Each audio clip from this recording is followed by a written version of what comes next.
मुझसे लेके क्या होता है ये पिघला होना, ये पिघला होना।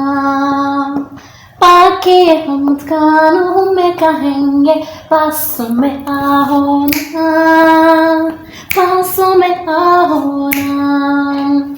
ये पास कौन कहा कि ये पास मेरी जानो, ये पास में यानी कि मैं बात में ही मानो। सुनो ना सुनो ना सुनो ना, ये तो पल के घर में कल तेरा है, पर क्यों आज ऐसा लगा कोई मिल गया,